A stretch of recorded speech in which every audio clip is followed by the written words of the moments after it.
Okay, now that you've gathered your data, it's time to share your results. The first step is to go back to your form in Google Forms, and we'll do that by clicking on the waffle and then finding our Google Forms icon and clicking on it. Of course, there are other ways to get back to the Google Forms main page, but that one I find to be the easiest one. Now that we're here, we're going to click on our form that has our name and questionnaire, and we want to click on responses. Now you'll see Google will have prepared a pie chart for you here, but you're not going to use this for your graph. You're going to access the data directly through Google Sheets. And to do that, you'll click on this green button up at the top here. And if we hover over it, we can see it says Create Spreadsheet. If this is the first time that you're accessing your raw data, it will say Create a new spreadsheet. And what you want to do is just click Create. If you've already done this and you've already looked at the data, clicking that green button will just take you directly to an updated spreadsheet with your data. So now we can see here that Google has handily prepared a nice table with all our data in it. It's awfully similar to a tally sheet that you would prepare if you were collecting the data by hand. So thanks for taking care of that step, Google. Thankfully, Google also has great tools to help us create graphs, so let's see how to do that. First, we need to tell Google Sheets which data we want to graph, and we do that by highlighting a range. We have no need to graph any of this data in the timestamp column, so we don't want to highlight that column. In this case, I want to highlight the column with my question and all of the answers to it. So I'm just going to drag until I've highlighted my question and all the answers, not the entire column, but just the range of data that I want to use.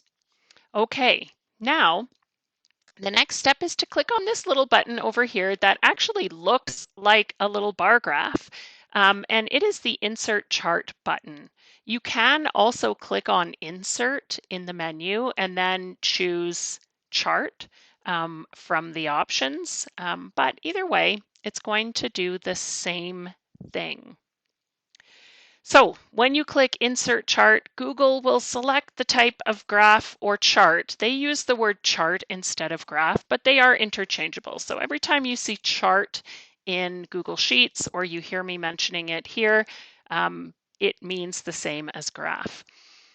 Anyways, Google will select the type of chart that it thinks fits your data best, but it also opens this chart editor so that you can change that selection.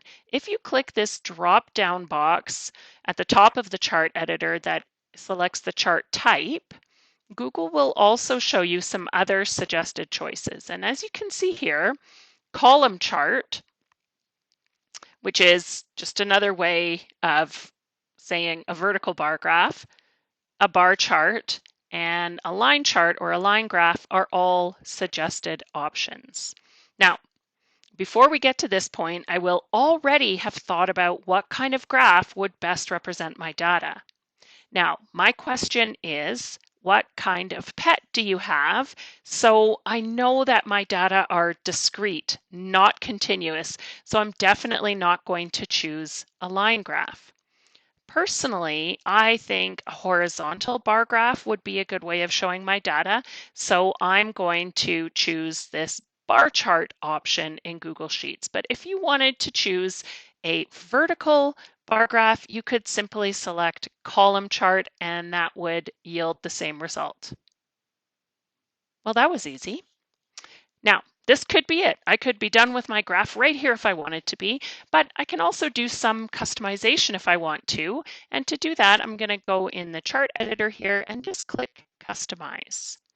At this point, I can change the fill color for my series. So that is this color that the bars are in my bar graph, okay? So I would click on series and then I click on fill color and I get some options to choose from. I think I like this one. At this point, I might also want to change the title because it gives me an automatic title that says count of what kind of pet do you have? And yes, it is a count of those answers, but I think what kind of pet do you have is a better title for my graph, so I'm just going to change it like that. There are a lot of other things that you can change in the customize menu, but you can also mess up your graph really badly if you don't know what you're doing. So I would just say use caution if you decide to change anything more here. Once I close out of the chart editor box, I can easily get back to it if I decide I want to make another change just by double clicking on the graph, and you can see it opens up the chart editor again. So if I didn't like that teal color and I thought I would prefer gold, I can change that quite simply there. Okay. Um, that's it basically for now. I think you probably want to maybe drag your graph over a little bit so we can still see the data and the graph is there.